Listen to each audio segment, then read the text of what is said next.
Hello, this is Space King Scott, and welcome to a stupidly long analysis of Xenoblade Chronicles X based off of a 3.5 minute trailer and a blog article and a couple of surface level observations.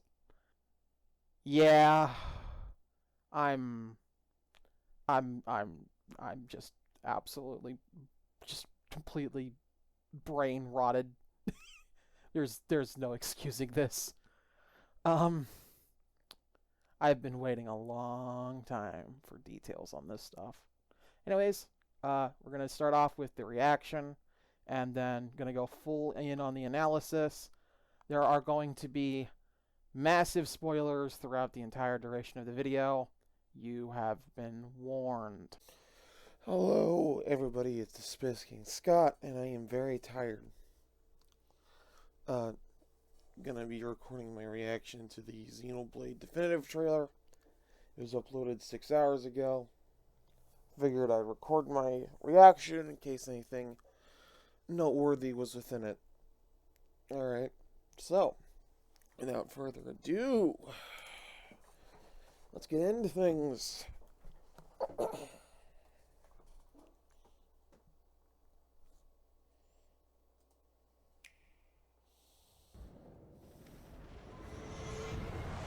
Those of us who escaped on the White Whale spent over 2 years wandering in space. Or that the decision would eventually be made for us. The ship had taken way too much damage to survive entering the atmosphere intact. We had no choice. We channeled all the power we had left to soft land the habitat. The White Whale was designed to carry an exceedingly large number of passengers, all of them held in stasis. All housed in a unit called the Life Hold. So far, so The good. vast majority were in the Life Hold. Are in the Life Hold. With any luck, they're all still there, in stasis, waiting to be rescued. What we don't know is exactly where all the pieces landed. Not very comforting, I know. This is bringing back memories.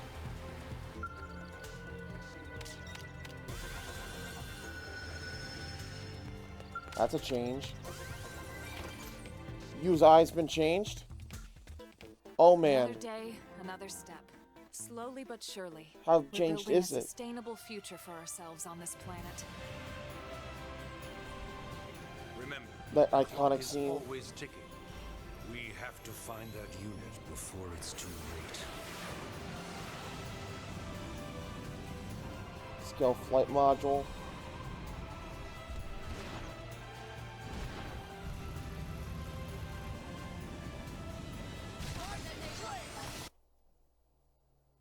Okay. Okay. The game's been changed quite a lot visually. This is a total UI overhaul. Okay, then. Let's see. Yes, they did the chance thing. This is exactly what I said they needed to do. You can see right here. That art has the chance icon on it.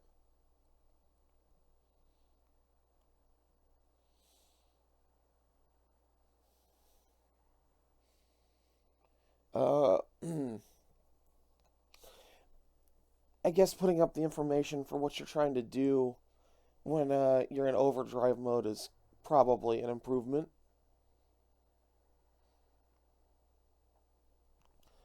So over here you can see that all the party members are around the same level. Did they implement what Nana suggested, which was the ability to have your your passive party members gain experience? Because otherwise it would be quite difficult to get Arena to level 42, just as this example, unless she was the one that you just always played with.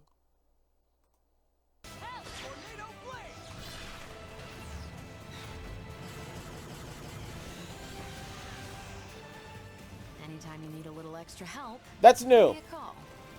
That's new. I happen to be a pretty competent pilot. That might be a skill you're in the market for. That was new.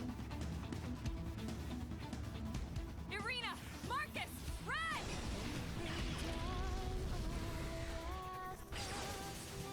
must be purged. This is our calling as Ganglion, the cause of the righteous. Son, The prince. is it possible this is their native planet? This is new, I think. A trying battle awaits us, but we must The Battle of repel NLA. the coming invasion, no matter what the cost. Nagi looks good. We're counting on you. The hostile forces have crossed the perimeter. They've entered NLA airspace. You're right to be afraid, little This girl. jerk. We need that light bulb unit, no matter what the cost. We came here to The ensure the Vita. survival of the human race. The will to live is stronger than the will to destroy, Luxar. Let's go!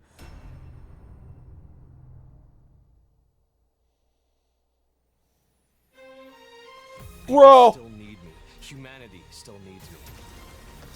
He is the lone hero! He is... Okay. I have to rewind. He is the lone hero, isn't he? People still need me. Humanity still needs me. That skill. You're still alive? He is! This Skell was always leading the way. The new location? Oh boy. A new main layer. Wait. Is this the area from the art book? Oh my god. Guiding us where we're needed. The tower? Is that the tower?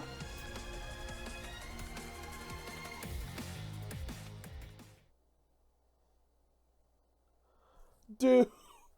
Oh my goodness. Oh my goodness. They're going past the ending. This is just straight up. They're straight up just adding new main story content. Holy crap. Holy crap. Okay, I have to rewind.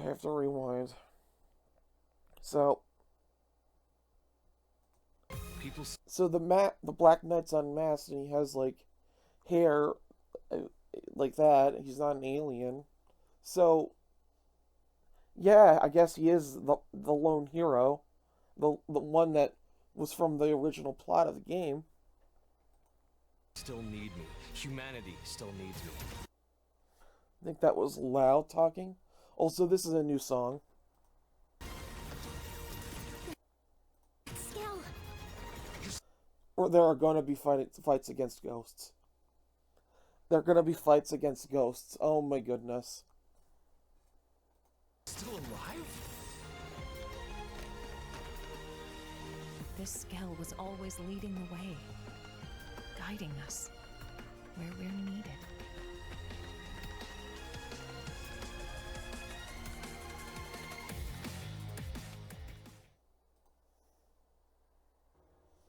Oh my god. I was right to record this. Alright. I guess I've got work to do. Alright. See you guys later. 6.5 hours later. Hey, I'm back with the Realm of the Living, and this time I don't have as big of a gigantic headache. And also, I'm in the future now. With a more level head, I'm going to rewatch this trailer, and I'm going to point out the stuff that I've seen, and I've also doing a analysis on the compilation video that Perfectly Nintendo put together, as well as the website and the accompanying article. And we're going to try and see what further information can be scrounged out from what we've seen, as well as talking about what other people have pointed out and seen. So let's get back into things here, rewatching the trailer that was just posted.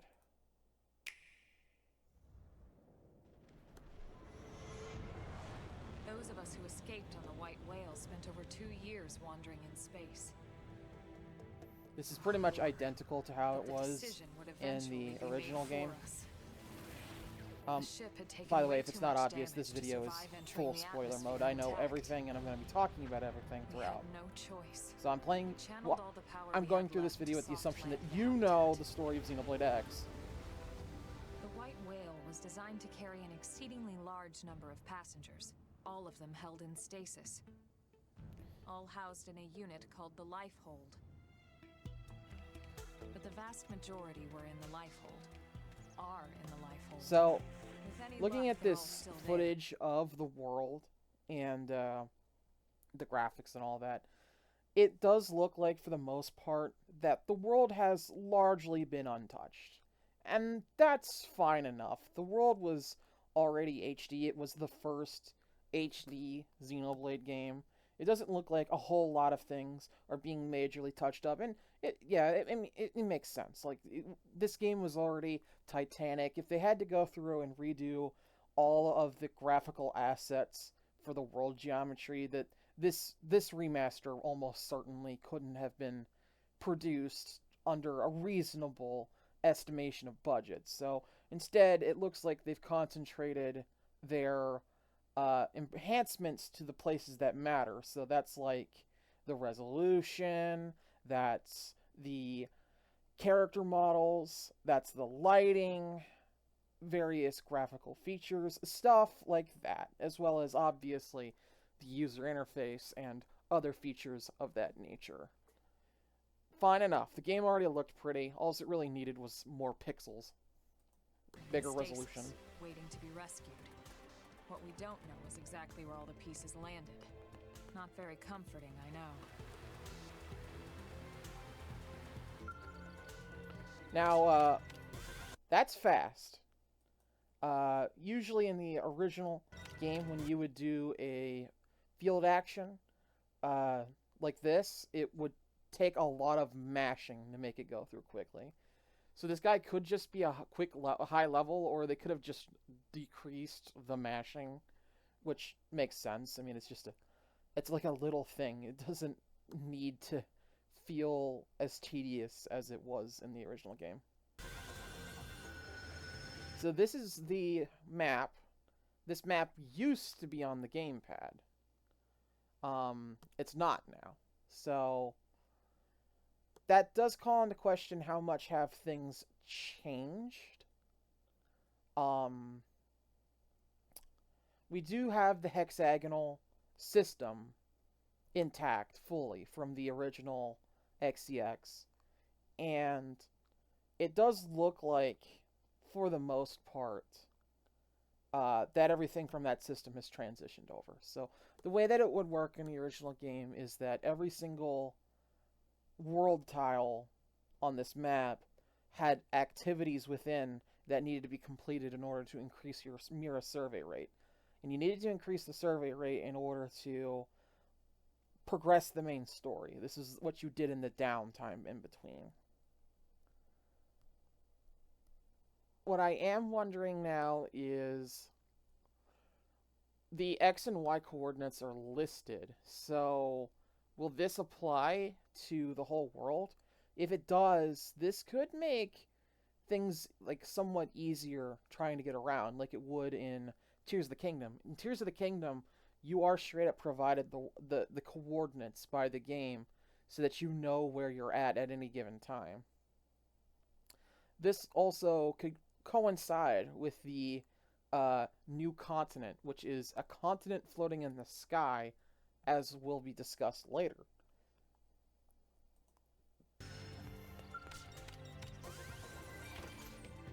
Now, this was a new change. So, your EXP meter is not displayed independently of... It's not displayed in the same place at all times like it is in other Xenoblade games. It's splayed out under a submenu, and it disappears when it's not in relevant use.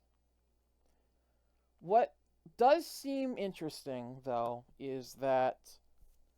well, we'll talk about this as the trailers go on, but I think I've made an interesting observation that is important.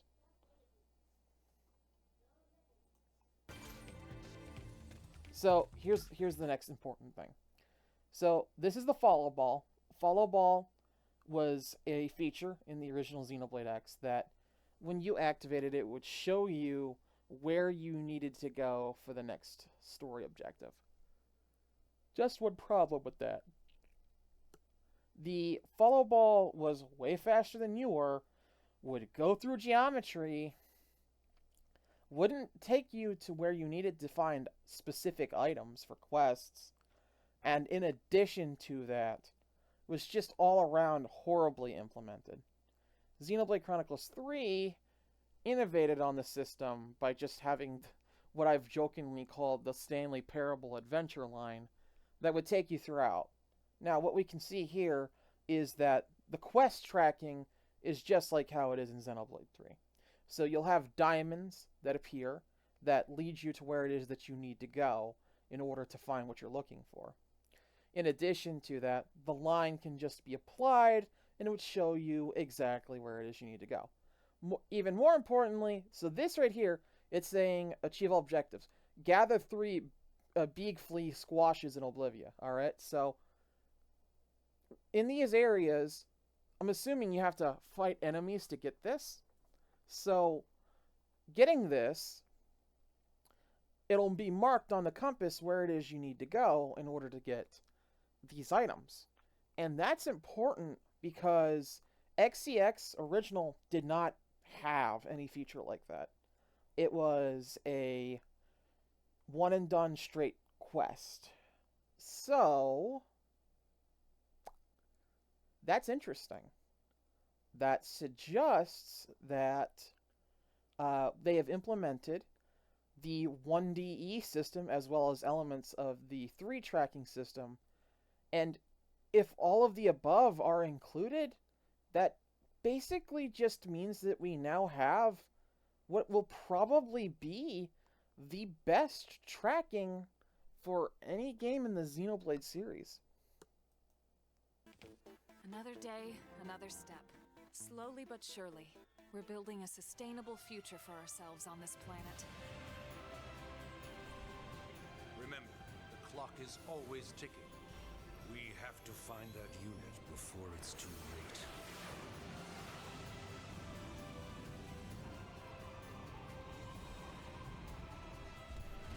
So that right there is interesting. You can see here with those 2 laser spikes on the back of the scale, this scale has access to the scale flight module, but it just jumped. Anybody who's played XCX knows that you lose the ability to jump with your skells once you get the scale flight module. You just press the button to jump and then you end up in the air and you're flying. So this suggests that they found a way to allow you to both have jumps and flying, which is just a small change, but a good one, I think.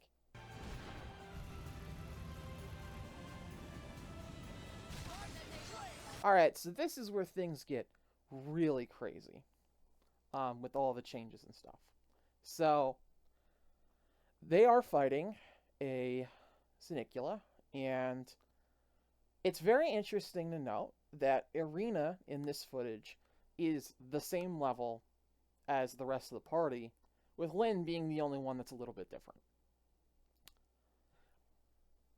If I may be so bold, based on all of the other footage I've seen, I think that they have addressed one of the biggest problems with the game, which is that in order to add characters to your party, you would have to go visit them in NLA, physically, to add them to your roster. And that was, well, dumb, for lack of a better word.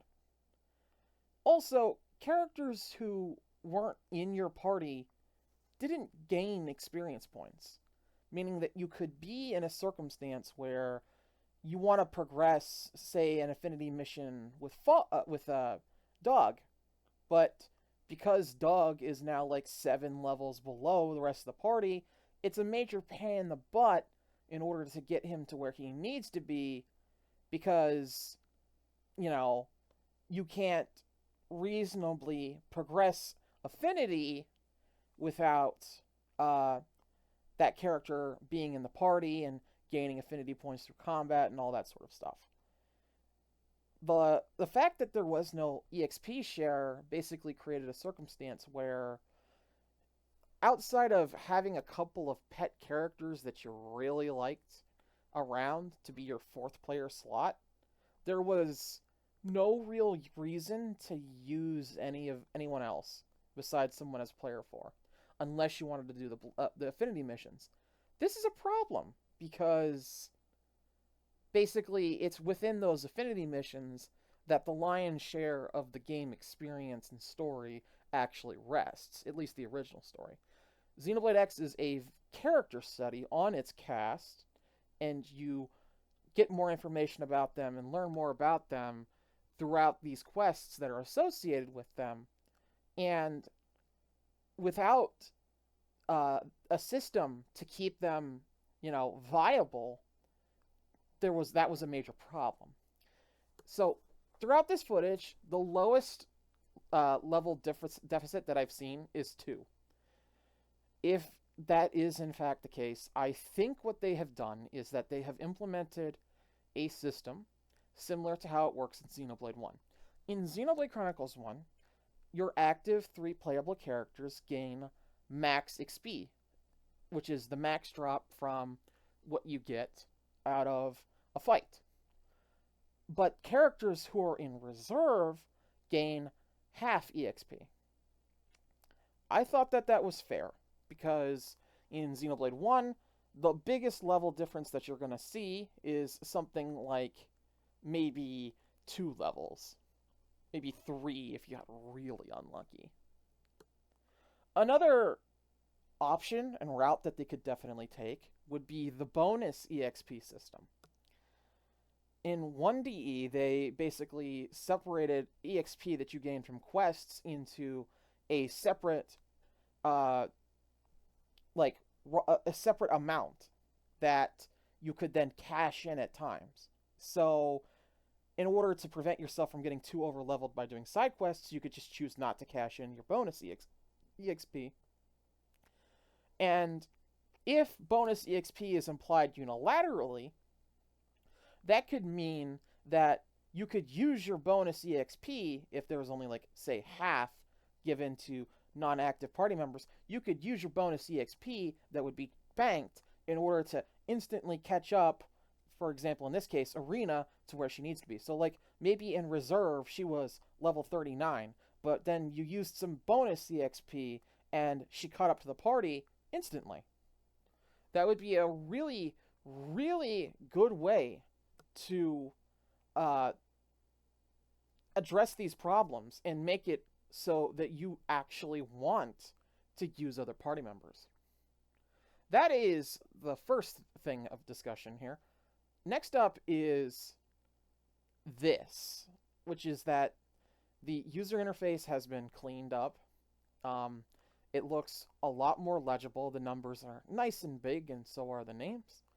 And there is an HP gauge, and there is a TP gauge. TP feeds into the overdrive mechanics as well as reviving party members, and your HP gauges, that's obvious. There's also buffs and debuffs, which are to the side, and there's also an indicator that indicates when your character has engaged overdrive. This is important because overdrive has seen a decent amount of improvement in work. So, yeah. Now, this is the arts palette. It wasn't changed to being mapped to the face buttons and to the directional pad directions like some people might have hoped after Xenoblade 3, but that's fine because we got the next best thing, which is the Xenoblade 1DE system. This is the chance icon system. So, in 1DE, when you would have an opportunity to gain a bonus effect, be it by doing one art after another art, or doing an art based on its positioning, it would be physically marked on the arts palette with this blue exclamation point that would tell you that you could use the art at that exact moment in order to gain a bonus advantage. This is in conjunction with the total redesign that the arts palette has seen. So, one of the important things about Xenoblade X and its combat was that there were generally two types of arts. There were arts that could be done with your gun, and arts that could be done with your sword. You can see here on the arts palette that every art that is done with one of your melee weapons is marked with a slash. So there's two plips over each of the arts. And then arts that are done with a gun are in a crosshair shape. This is a really smart way of visually associating the arts with one or the other. Next up is overdrive. So overdrive right here, it looks pretty much the same as before, but now there is a physical timer on the overdrive icon. This is important because the original version had a timer that was to the side of it that counted down white pips. That's gone. They've just replaced it with a proper timer. Overdrive also originally counted for 15 seconds in the original game. Now it starts at 25 seconds. So that's probably just a beginner-friendly kind of thing that'll allow the players, in order to use this effectively, they'll actually be able to try and get a bearing on what it is that they're doing. So there's another button here, which is the X button. What you would do with the X button in combat in XCX was that it would allow you to switch between what you're doing for your auto attack, be it melee weapons or ranged weapons.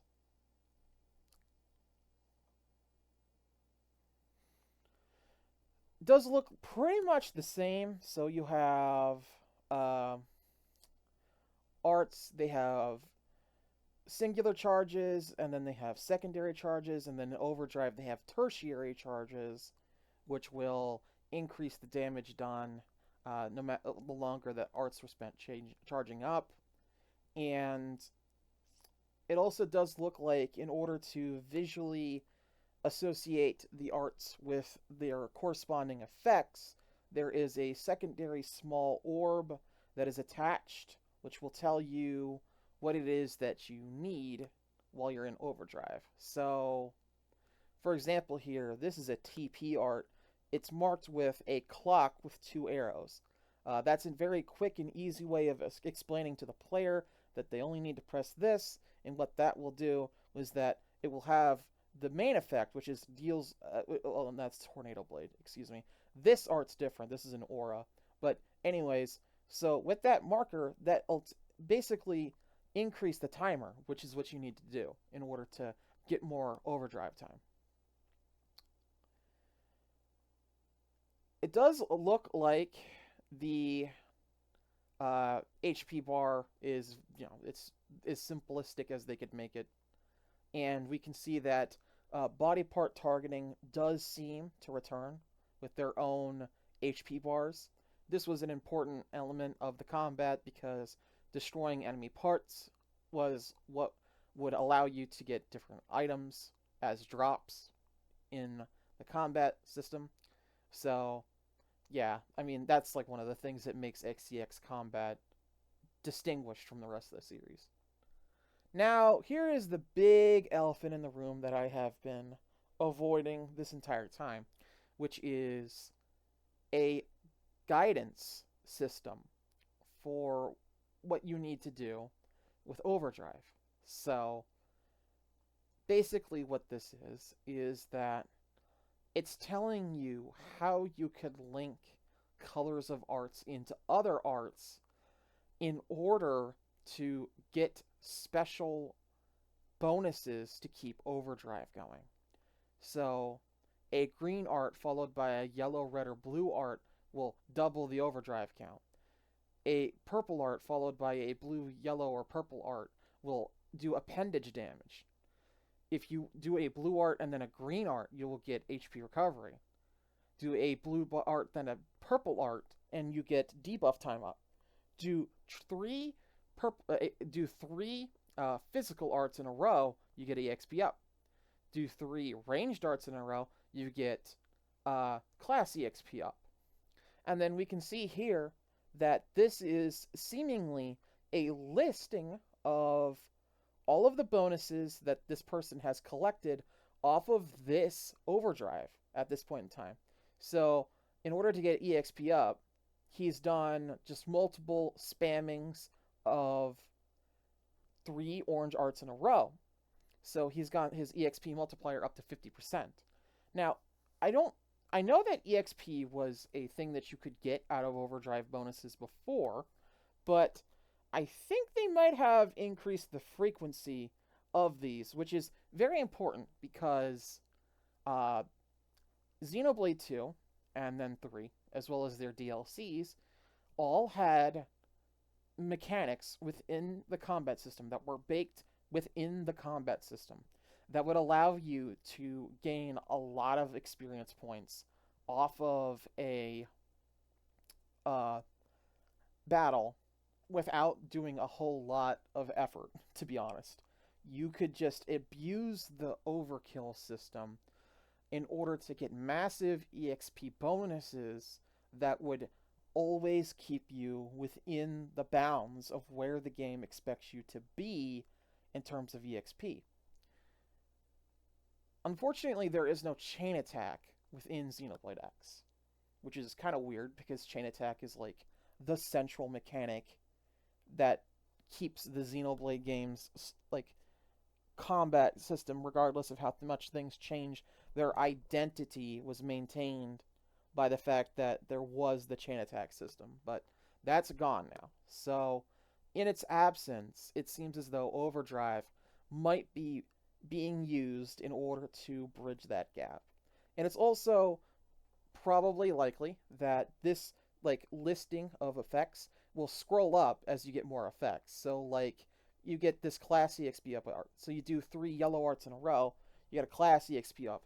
So it might list class EXP up and then scroll up. Food for thought on that. It's also a good thing that you're able to close this. This was a problem with Xenoblade 2. In Xenoblade 2, they had guidance for blade combo routes that you could take, but there was no way to take it off. And in doing so, it created a bit of visual clutter on the user interface. Being able to close this means that there's just more visibility. Once you've memorized all this stuff, or like memorized how you've built your character, this shouldn't be entirely necessary, and that's a good thing. It's a good thing that they thought of everything, letting you close this.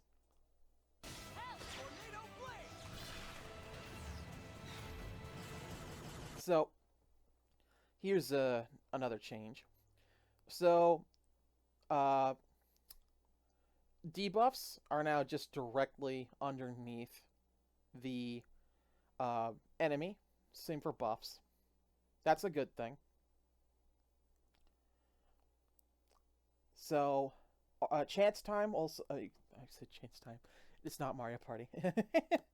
Chances are also applied on skill arts, as you would expect them to be. And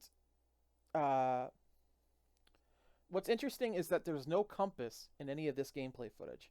That was a weird thing in Xenoblade X. The compass was on during combat. Why do I need a compass during combat? Yeah, that's gone, so that's good. Less visual noise. But what was beneath the compass was your skill fuel.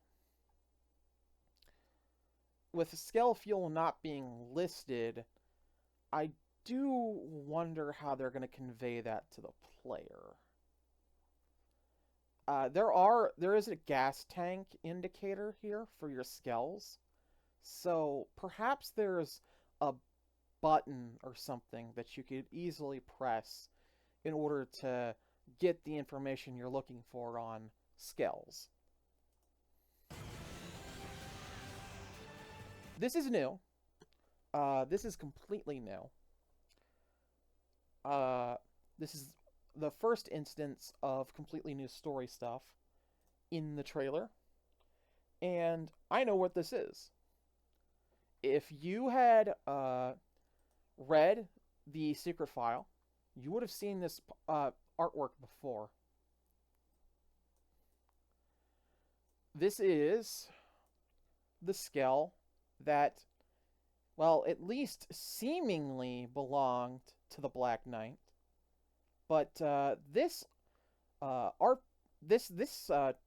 is going to throw that into question. What you can see here is that they've had this idea for a skell that could turn into a rocket for quite a long time. So this confirms that stuff from the old art book, unimplemented ideas, are going to, for certain, make it into the game. Why the guys in Silverlum, we don't know. Anytime you need a little extra help, This is a new character, give me a call. and they're seemingly riding this skell, so they might have just changed their mind on this being the Black Knight skell. Or there could be a whole number of things. So, this was something pointed out by Files from the Zohar on Twitter. Follow them, they're very good. But if you look very, very, very, very, very closely, right there, mind you, this is so blurry that it's very hard to get a good look. But that looks like a Trinity symbol, you know, on Alvis's jacket, or Amalthus's mutated form. Interesting. Happen to be a pretty competent pilot. This is someone working for Blade, as evident by their chest piece. Why they're wearing a mask, I haven't the faintest idea. They claim to be a pilot, and I do have a pet theory about what that could be. That might be a skill you're... So this segment right here, this is the cinematic framing here. That might... Seemingly indicates that you are the one controlling this mech right now. That's very interesting. They just talked about being a good pilot, so that's strange because you don't get the Skell flight module until after you fight the prince and his attendant in Silverlum. But here you are in Noctilum with this flying Skell. Does this mean that there's going to be story content that is included within the main story that is not just stuff added to the end? So like chapter 13, 14, 15, however many chapters it may be. So one of the complaints that I've had, and some people have had as well, is that Xenoblade X, its marketing and its drive heavily relies on this whole notion and awesomeness factor of having a Skell that you could fly around. But the problem with that is that you don't get a Skell until after Chapter 6, and you don't get the ability to fly your Skell until near the end of the game. What if this is some sort of system or feature that will allow you to have a Skell that you could fly around since around Noctilum? Maybe you can't use it in combat. Maybe you can't use it to go everywhere in the world out of order of the game. But it would give you a taste of that experience earlier on in the experience without, having to wait the whole game. That's a very crackpot idea based on, well, wild, baseless speculation, but it's just something that I thought of that might be cool. Be a skill you're in the market for. This is just main story content. There's nothing really different about this. Marcus, run!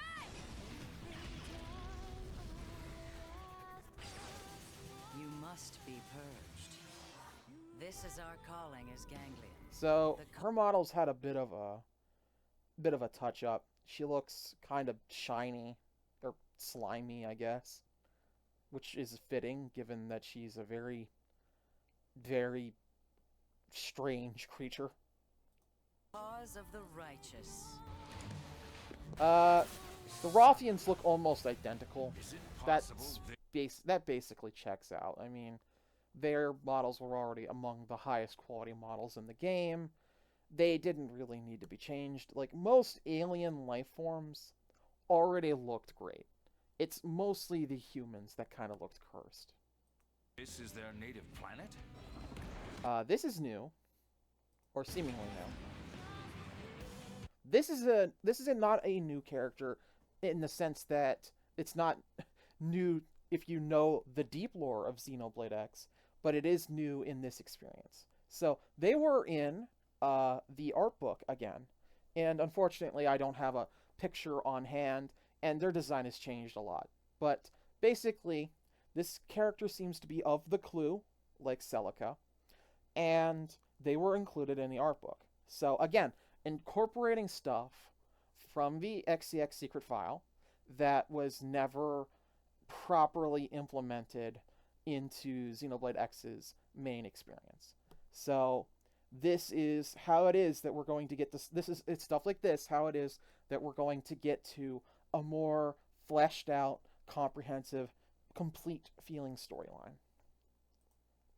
Troops, a trying This is battle the awaits Battle us, of NLA. but we must repel the coming invasion. Nagi looks no matter fantastic what the in this cost. trailer. We're counting on you. Hostile forces have crossed the perimeter. They've entered NLA airspace. You're right to be afraid, little girl. Okay, so interesting observation about this sequence.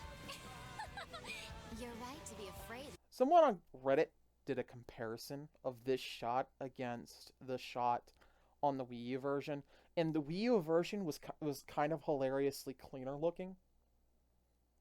This could absolutely just be a weird rendering thing, and it'll look better in the final release. But yeah, I just found that very funny. It could also just be that the for whatever reason Wii U footage got mixed in with the Definitive Edition footage. Stuff like that has happened before. Little girl. We need that light bulb unit, no matter what the cost. We came here to ensure the survival of the human race. The will to live is stronger than the will to destroy, Luxar. Let's go!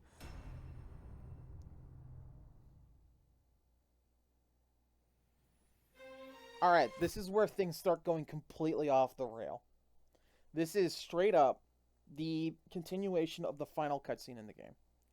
Final cutscene was Lao awakening on the beach, and then the story declaring this story has no true ending.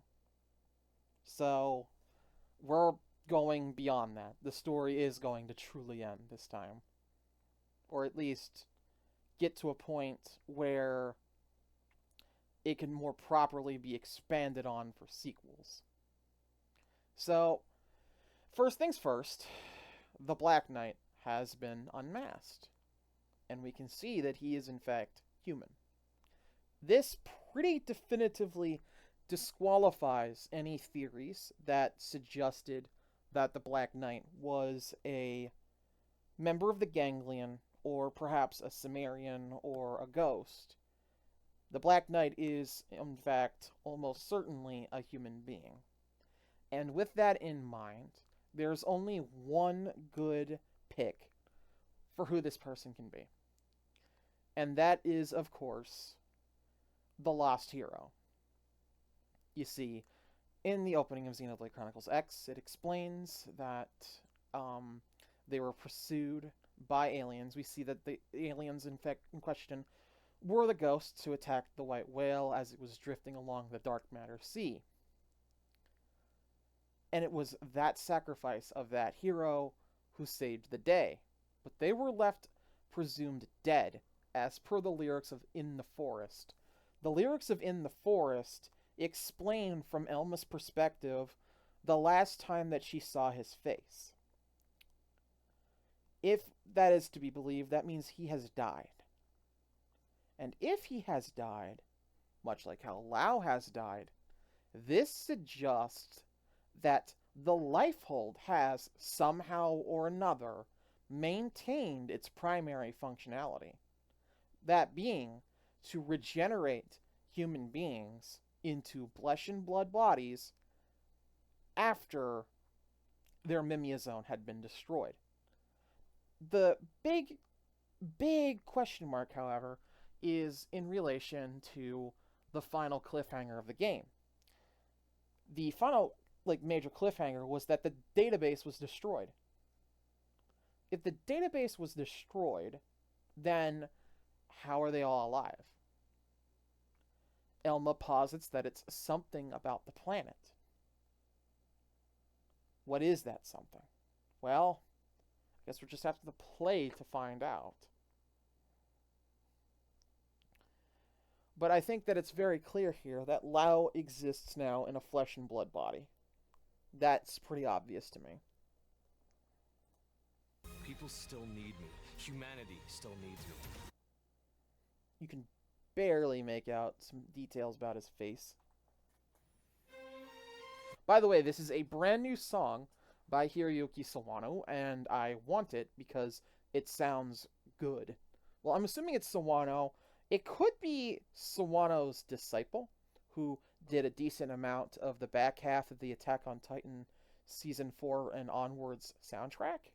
But if they could get Sawano back for this and any future additions to the X storyline, that would be awesome, because much like how Yasunori Mitsuda defined the sound of the Number Trilogy's games, I think that it would be very good if of Sawano if he got to define the sound of the X saga.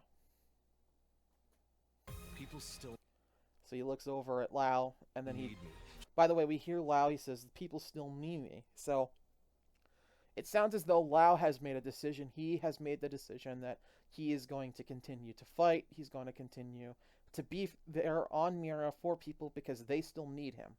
So, what can we infer from this? Well, maybe from the last trailer we heard the line, "Funny meeting you here." So, perhaps there's a lot of speculation based on how this guy is dressed that it could in fact be a Mobius or Testament type of deal where this person is dead and has been resurrected for an ulterior motive by a true antagonistic force within the story, and he is coming to Lao, who has undergone the same process, in order to recruit him, in which case Lao, seeking atonement, rejects the offer. At least that's what I'm getting from this, or what I think might be going on. Humanity still needs me. So this is new. These are ghosts that are attacking, and they're in Oblivia.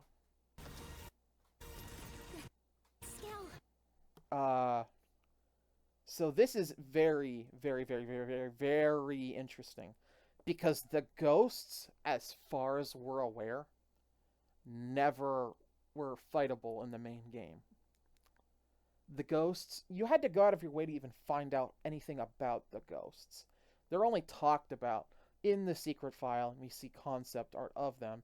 They were the alternate alien faction that fought the Ganglion at the beginning of the war. So, if we're finally getting ghost lore, does that mean that the lyrics of Black Tar are going to be relevant?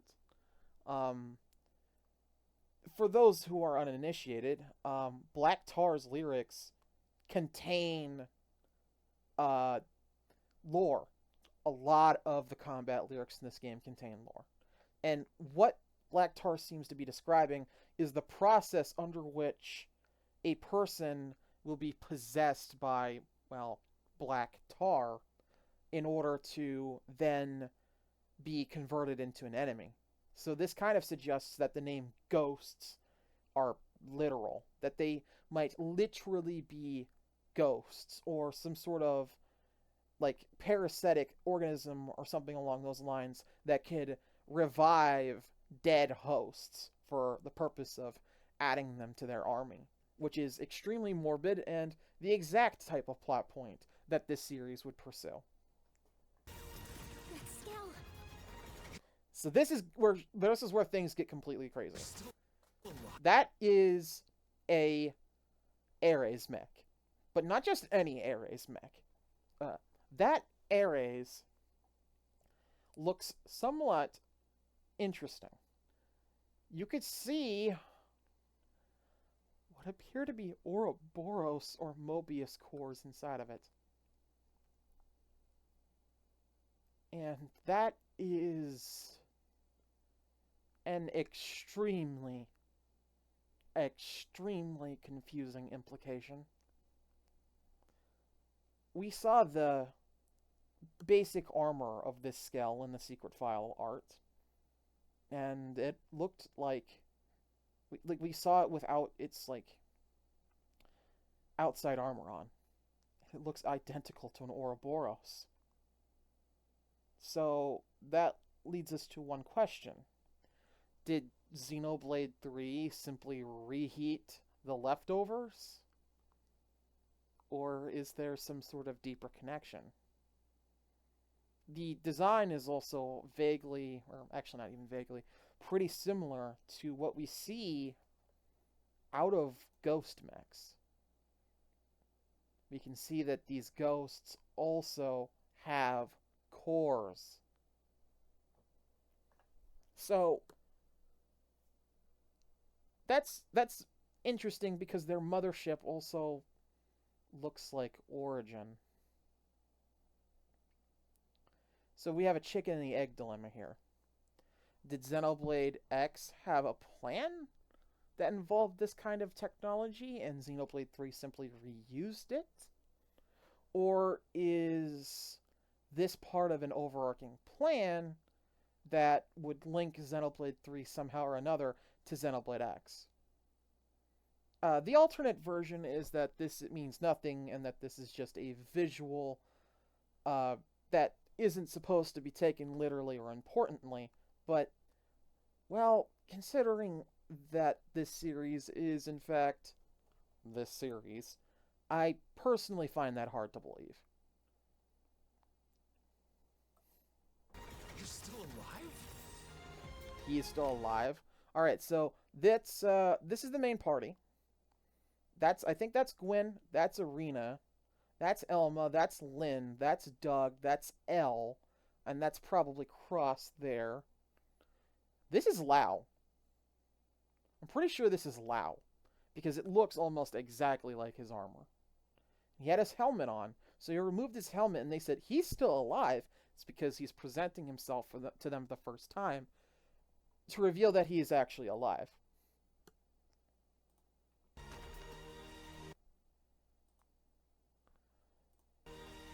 Looked like just barely didn't see his hair.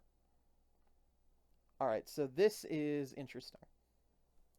This area looks, to me,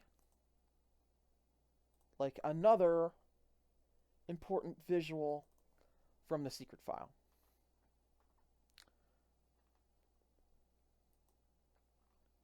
Can't get a good zoom in on this, so you're just gonna have to bear with it. But down here, look down here. You can see that the world is like assembling itself, or perhaps there's like floating bits. The art book mentions something about Calderos being old Roth. So, like, what the hell even is Mira? That's the question. What is Mira? Is it an amalgamation of different worlds? Is that Black Fog?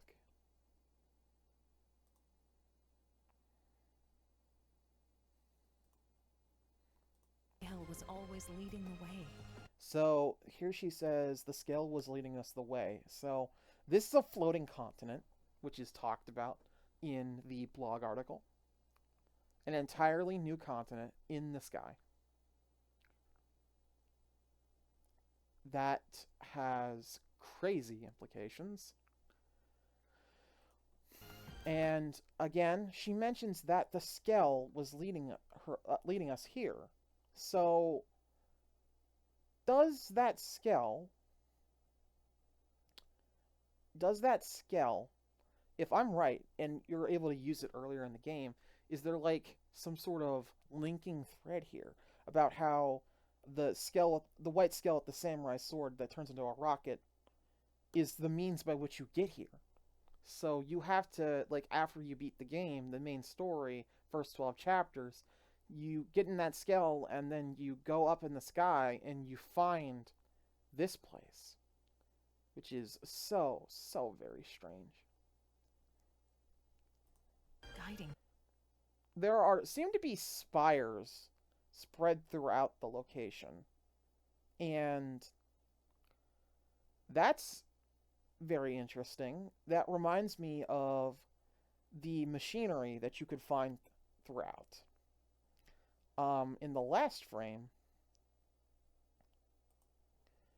there is this circular object over here. I don't want to make too wild of a guess just yet, but if it is something important, could that be the ghost mothership? The mothership that just happens to look like Origin? Guiding us. Another suppositional moment. There seems to be some sort of barrier array around the base of the tower. This big, big, big structure. Is it, in fact, the tower seen in the Secret Files picture of Mira? It's not the same color, but it could be the same basic idea. Some sort of tower at the North Pole of Mira that stretches up into the heavens with strange, like a circular dugout into the area. Could just be a combination of these two ideas. What is the significance of the tower? Is it the secret of Mira? Is that where it is? That this place, this very strange, special place, has to do with all of the weirdness going on?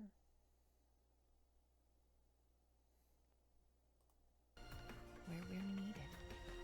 Elma describes it as being the place that we were needed. Why are we needed here?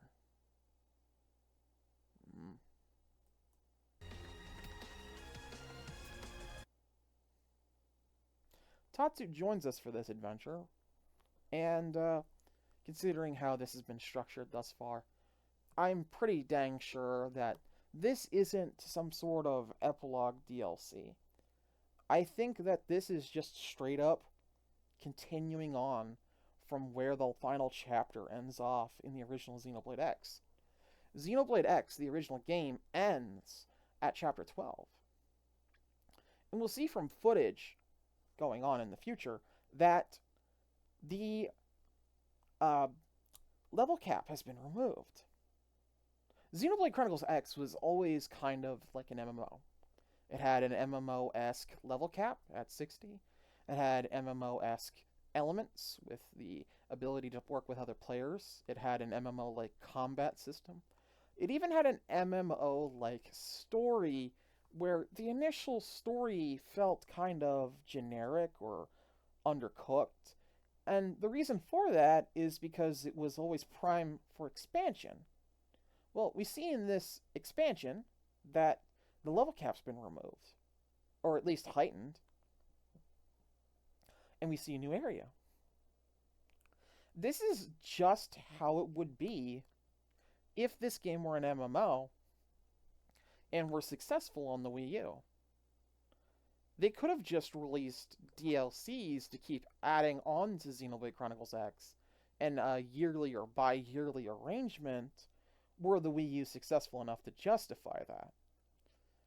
So this is where I get into another very wild, baseless line of speculation. But what if the new content. So let's say they're, I don't know, chapters 13, 14, and 15, all encompassing this new area. And they take you maybe to, I don't know, level 90, and that's a new continent.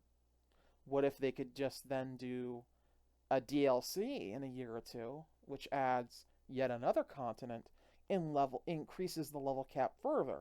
So taking it from maybe 90 as an example to perhaps 120. And then they just do it again. So that would turn Xenoblade Chronicles X into the pseudo MMO it was always trying to be. Something akin to Final Fantasy XIV or Destiny 2. Well, not as shitty or monetarily aggressive as Destiny 2, but the idea is there. Or Dragon Ball Xenoverse 2, but again, not as poorly handled. So they could just release story expansions throughout the Switch 2's life in order to flesh out the game. Maybe there doesn't have to properly be a Xenoblade Chronicles X2, or Y, as I've always called it. Xenoblade Chronicles Y, and then Xenoblade Chronicles Z. Maybe they just keep adding on to XCX as we understand it, MMO style, and keep the game going for a really long time. That way they don't have to worry about making a new boxed release every single time. That way they don't have to worry about things like profitability, because I'm sure that making one new continent as opposed to making a crap load of new continents and stuff like that is probably very difficult. And then, like, you have, the inevitable drop-off between releases. Like, some people will like X, but they might not return for Y. So just turning Xenoblade Chronicles X into a proper MMO structure, minus, like, the monthly subscription, that could be a way of basically keeping the series relevant, and also it would probably give them more room to do something like a Xenoblade 4. Because if they want to do a Xenoblade 4, well, now they're in contention with XCX and its prospective sequel prospects. That's basically always going to lose out to the numbered games, because the numbered games as is are the most profitable and most successful ones. By far. Xenoblade 2 has probably sold over 3 million copies at this point in time. XCX was like 500,000 based on the estimates that we had available to us. Now, mind you, XCX was originally a Wii U game, and most Wii U games are just dead on arrival in terms of financial situation, but yeah. Is that what they're going to do? Is that what they're going to do? I think they could, based on some more information that we're going to have to talk about later. Anyways, March the 20th, I'm excited. Very excited. Want to know more about that song?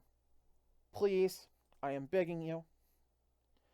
Alright, so here is a combat demonstration video, and this was a compilation of all the things that were found on the website on Xenoblade Chronicles X with all the videos available. So we're going to watch the first couple of minutes. And, well, it's certainly Xenoblade Chronicles X, that's for sure. But there's a new mechanic, and this new mechanic is detailed in the blog. This yellow gauge. If you charge this yellow gauge up, and what it does is it seemingly allows you to use arts quicker. Also over here you can see that all of the party is the same level again, and again that would be quite difficult to do. In this footage we see our skell fuel. There's just a small gauge to the side. Don't know why it's not present while you're in skells. It could just be a settings thing that you can change around.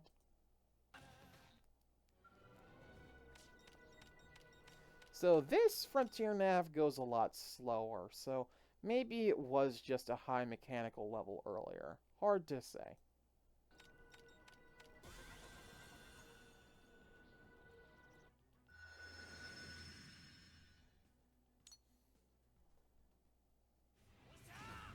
this is a demonstration of basically what skells can do.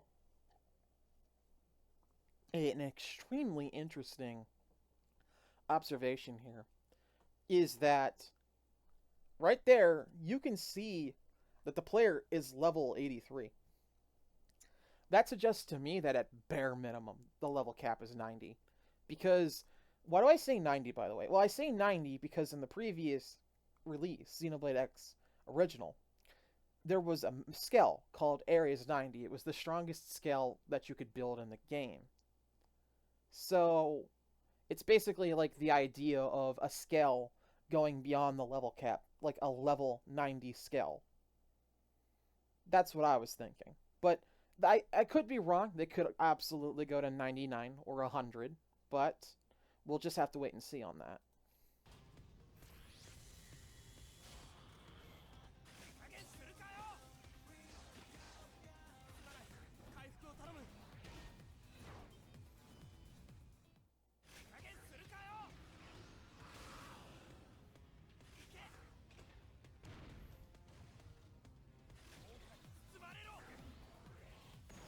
So, down here, there's the plus button. This is probably a button that'll allow you to pull up the commands to give to your other party members. Although this guy doesn't have any other equipped party members at this point in time, but the point still remains.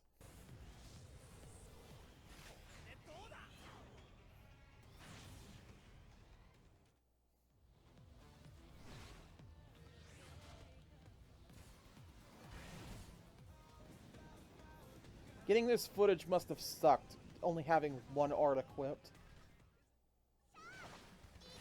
Alright, so Soul Charge returns.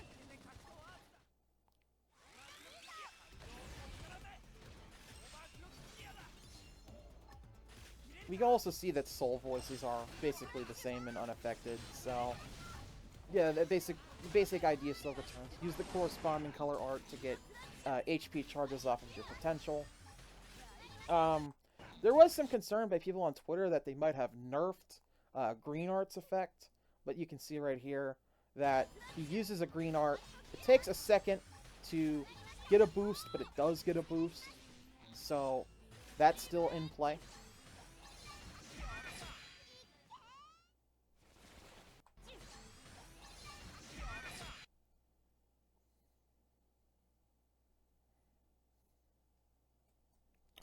Let's see here. Each character got a different level of EXP. This suggests that because maybe Elma did better in her overdrive, that she might have gotten a bit more experience points for this fight.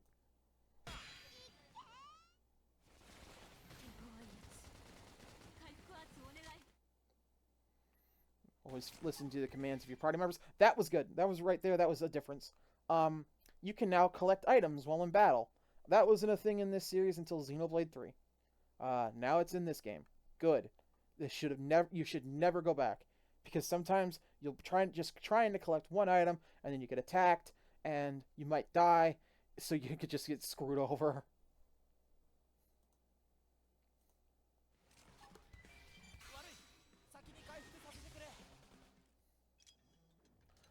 People have found in this customization that there are quite a decent bit of new hairstyles, such as a Mithra style or a Nia style.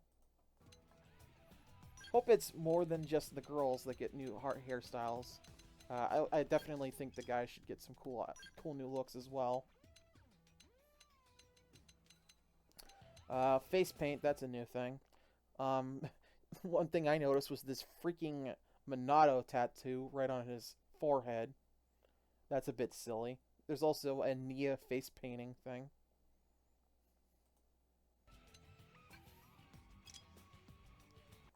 I didn't see the second row. Let me check.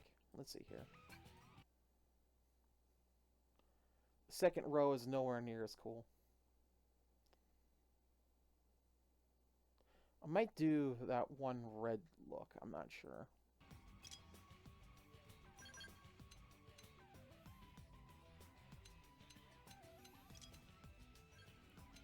Looks like we might have a Rex style hair for guys.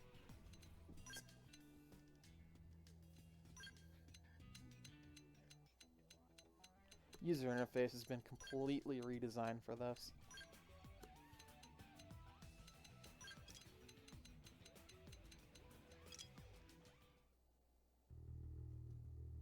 And after this is just footage from around the world. Same, mostly the same basic fare that we've already seen. There, that was interesting. So, does the Black Knight scale not trigger enemy aggro? Does it have some sort of stealth effect? That'd be really cool if it did.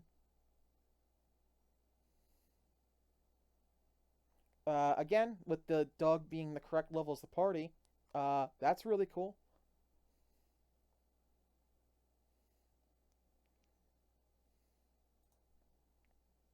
Alright, skipping ahead.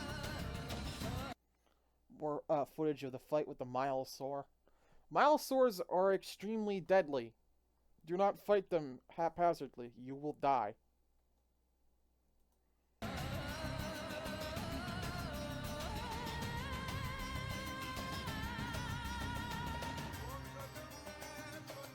Scale hold returns. That was expected.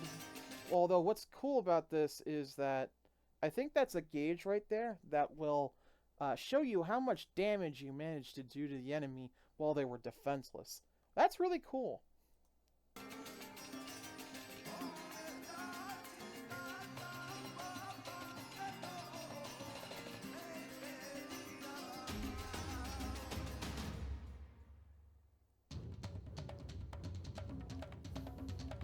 Cockpit mode returns as expected. Just lets you use an extra art for free, and you're invincible while doing it because, of course, you are, because it's anime mode.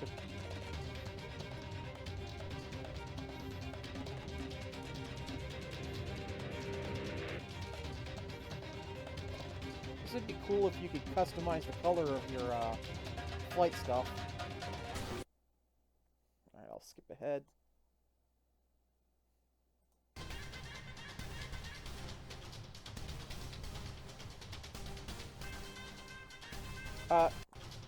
Oh yeah, the enemy got toppled, so there's a, it's now just displayed at the top right there as an icon. That's good.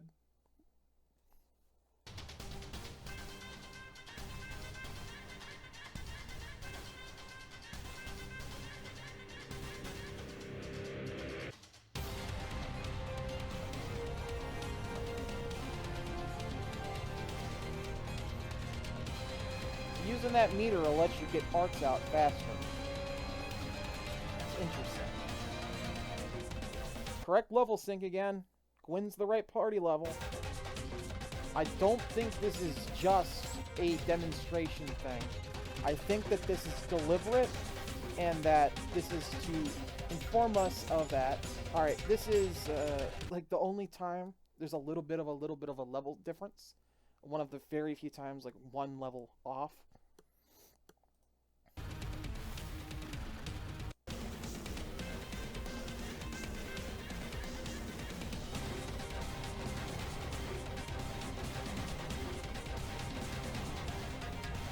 Game looks awesome. What can I say?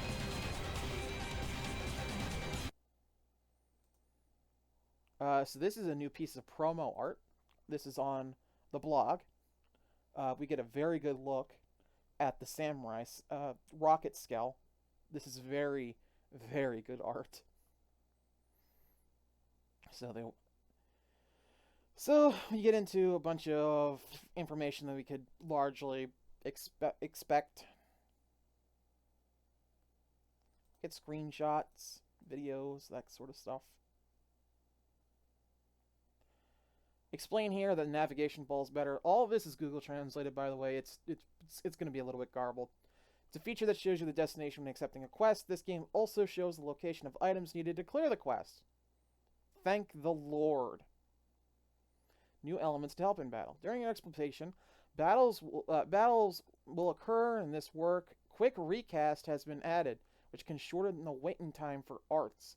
By using this, you can expand the range of battles by making it easier to respond to the calls of your friends. So, this is a very interesting feature that could definitely screw the game balance if not implemented with a degree of carefulness. So, allow me to explain. In Xenoblade Chronicles X, it was a common occurrence for your party members to shout out a command. Now, you need to listen to those commands in order for you to gain HP. By listening to the enemy, to your excuse me, I'm tired and my throat is sore. By listening to your party members' commands, you could gain HP and morale, or I should say TP.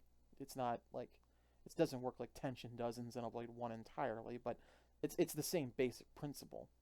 But what this seems to do is that it can basically be a meter that is juiced, and you could just like use it in order to quickly gain an art back, so that in an emergency, if your party member calls out an art and it needs to be a certain color, you could just press the Y button and then use that art in order to follow the command that your party member is putting out so that you could stay alive more easily. This is a very big change and does have some pretty far-reaching implications depending on how it is implemented. Now, I have faith that they might have taken this into account, or they might not have. Maybe we'll have to see. This is a sort of this is kind of thing. It kind of invokes to me the addition of casual mode to Fire Emblem's gameplay formula, where this could probably be controversial depending on how it's implemented. A way to get back arts, to just use arts quickly, again, it has never been really done in this series. Like, the closest that I can think of is stutter stepping and then art canceling in Xenoblade 2. But even with that, you had to be mechanically good at the game in order to do that. Maybe the quick recast only happens under a skillful play scenario. It's really hard to say. There's not enough information out at this point in time. So this is the new skell. What they call it? Skells are called dolls in Japanese, by the way. So it's Fresburg. So I think some fans had a translation of what this actually means in English. It's expectedly German. And man, is it just a freaking cool skell, man. It is. This thing is just sick. It's always appeared sick, though. Ever since we saw the concept art for it. The person who seems to be the pilot of the doll appears. It seems that they will cooperate with the main character in Blade. He and she, that word gets just completely obliterated during Google Translate. We obviously saw that this pilot was a woman. So, it could be that this was originally the Black Knight Skell, and they just decided to change their mind in this version of the game, or maybe she stole it. We don't know.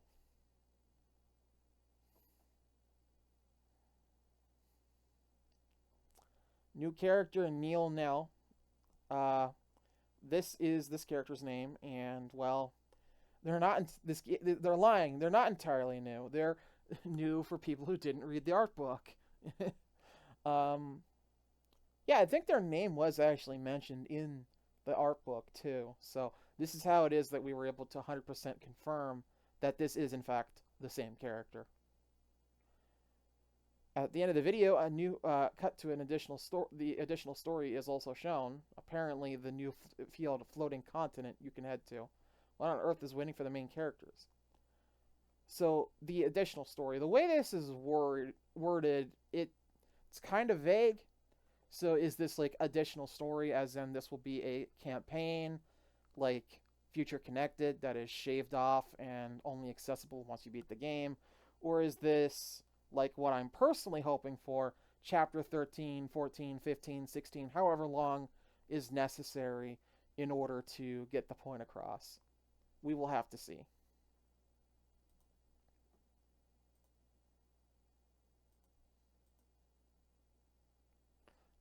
This is what makes me think that they might be taking an MMO like a route for this game. Early purchase benefits. So, in this version of the game, there's going to be some items and equipment that you can get for free if you pre-order the game. I don't know if I like this, because this is on the more crappy side of DLC practices for games. At least it's just like minuscule stuff, so I don't think it'll be that important. Also, somewhere around this, it's mentioned that the DLC that, well, was DLC for the Japanese version of the game is just included this time in this version of the game. That's good, because it probably means that some Japanese players who like never got to experience Yelv's Quest, for example, might be getting to experience that for the first time. That's good. Should have just been that way originally, but, you know, it is what it is. This art is sick. That's all I can really say about this that I haven't covered at this point. Oh yeah, people that miss the icons. We Xenoblade fans, we really raged hell for a couple years there to get these damn profile icons. If you haven't got them, go get them, buddies. This might be one of your only chances. Hopefully for Switch 2, they just make the entire icon catalog available permanently, but knowing Nintendo, that's probably not going to happen.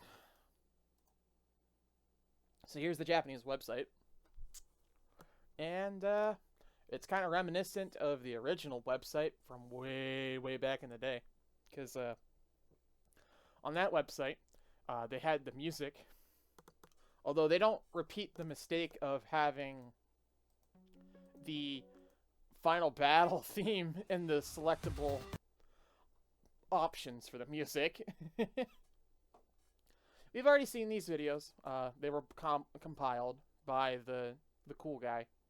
But, yeah, just really interesting that they're going all in on the marketing.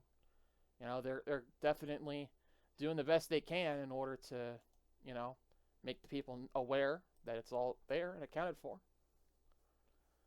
1, 2, that's how you count to 4, right? 1, or excuse me, for the Switch it'd be 2, definitive, 3, X. That's how you count, right?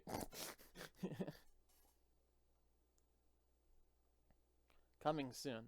So, I'm guessing we're probably going to get a trailer in a Nintendo Direct that's going to show this off. And that's where they'll probably clarify how the extra content is going to work. Is it just Chapter 13 and onwards, or is it future connected? Hard to say. I'm personally hopeful for main story, because we've waited so long at this point that like a small additional thing really won't feel that substantial to me, in my opinion. I think that they need to commit to something meaty. That's how I feel. With how long we've been kept waiting, you know?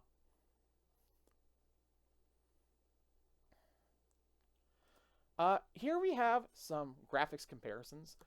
Old comparison on the top, new on the bottom. So you can see just how richer things are, how more detailed and full the character models look. Looks like just significantly less cursed, more anime-esque, less realistic, and that's better because, well, going for this whole realistic look just didn't really look that great, to be honest. Especially considering that this game has the whole cyberpunk aesthetic. This is the moment I mentioned where things kind of look arguably worse. Yeah, this is for some reason less visually clear than that. That was weird.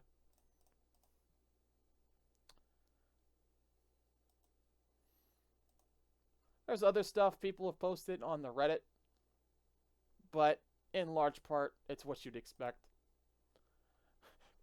Oh yeah, I guess some people are talking about how the MC is referred to as Ryan in the gameplay footage. He was previously known as Cross. So, is Ryan just the name now? Are we just going with regular people names for the main characters now? Noah, and then Matthew, and then Ryan?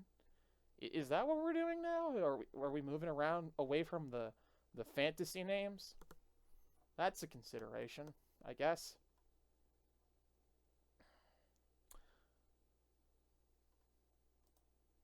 Okay, yeah, here it is on the Reddit. We can easily see the comparison to the original art. You can see that she's definitely not the same. She's definitely been majorly redesigned. She doesn't even have the same color of eyes anymore. Thank you to this person for having that comparison. Anyways, this video has been ridiculously long at this point. Combined with the reaction, this is going to probably be an hour and a half long. Suck it, Luxon. I don't know if you can top this in terms of length. Well, with all that situated, I guess I'll see you again soon. I wanted to have my next video be the Xenoblade 3 Ontos video, but well, Xenoblade comes first in this priority, like new Xenoblade stuff. So hopefully the next trailer is spaced out a little bit so that I can get back to work properly.